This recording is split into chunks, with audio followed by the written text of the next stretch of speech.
Jesus explains, a surprise in heaven.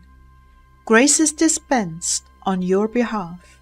March 9th, 2007, from Clare's EBook Chronicles of the Bride, spoken by Jackie.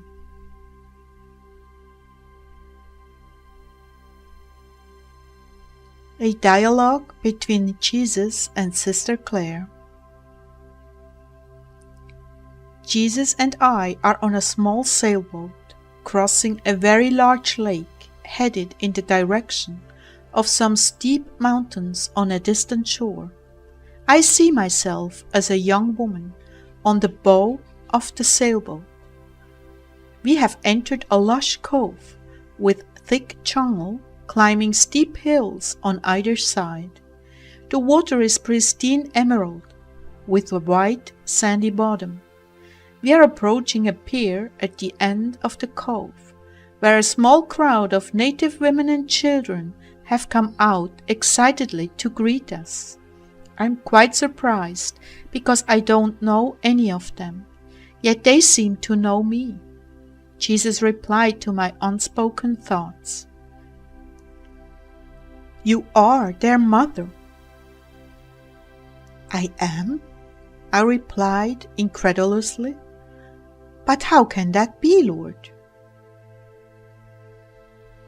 "Anyone who does the will of the Father is mother to them." After we pulled up to the pier, Jesus got out first and then helped me. The children immediately surrounded me and started putting orchids in my hair.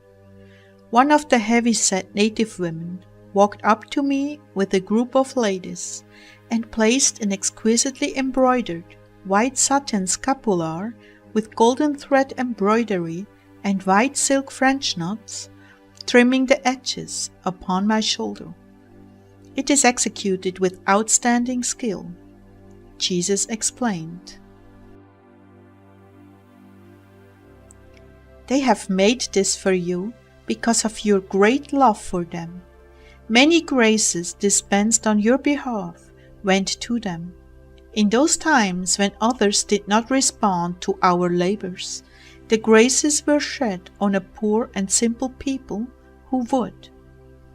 There are many saints here, exceptional saints." One little boy squeezed his way through the crowd with an older girl right behind him, and brought me an oyster shell with a lovely pearl in its center. He looked into my eyes, and I into his. They were like windows into eternity. The boy is little, the soul immense. For a brief second I came to understand a little of the intoxication we must cause the Lord with our love for Him, and why He would be willing to suffer so terribly for just this one precious soul. Jesus introduced him to me. His name is Pantutu, and his sister is Eruru. I have saved this for you as a most special surprise. It is the day after my birthday. I am so touched, so grateful, my eyes stream with tears. What can I do for you, little one? He answered, "You've already done so much." Precious. I kissed his little hand and lifted him up into my lap. Holding him, he rested his little head over my heart, and I felt drawn away into a fathomless exchange of love. When I came back to myself, we were departing in the sailboat. I looked back at little Pantutu, who was waving, and I said, "Lord, isn't there something special we can give him?" Jesus handed me a small gold chain and locket that had his picture embossed on it. Inside were 2 pictures, which I did not see. I tossed it to him on the shore, and taking it in his little hands, he examined it carefully, then looked up with a giant grin as he placed it around his head. Jesus assured me, "My love, this is a real place in heaven, with real souls, your very own offspring, our offspring." At that point, our sailboat began to gradually move back out of the cove.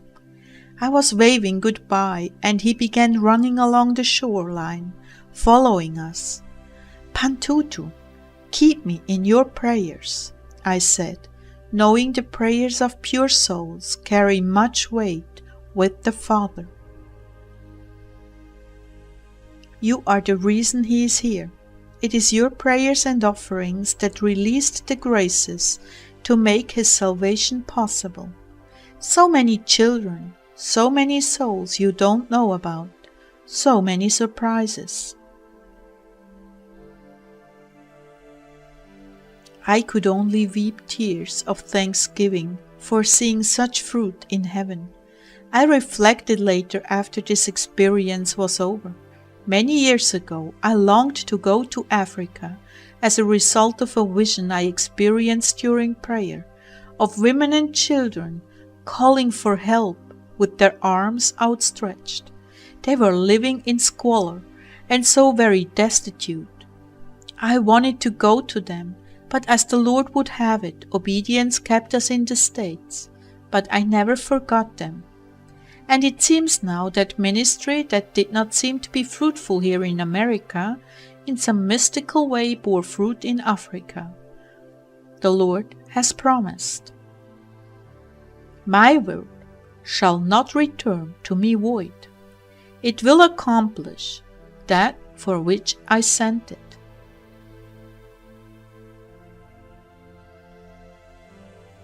We believe that the Lord did all the work necessary for each soul's salvation on the cross, but someone must carry the message, and for this backup prayers, fasts, and other offerings act as a catalyst to release the graces they need in the mission field.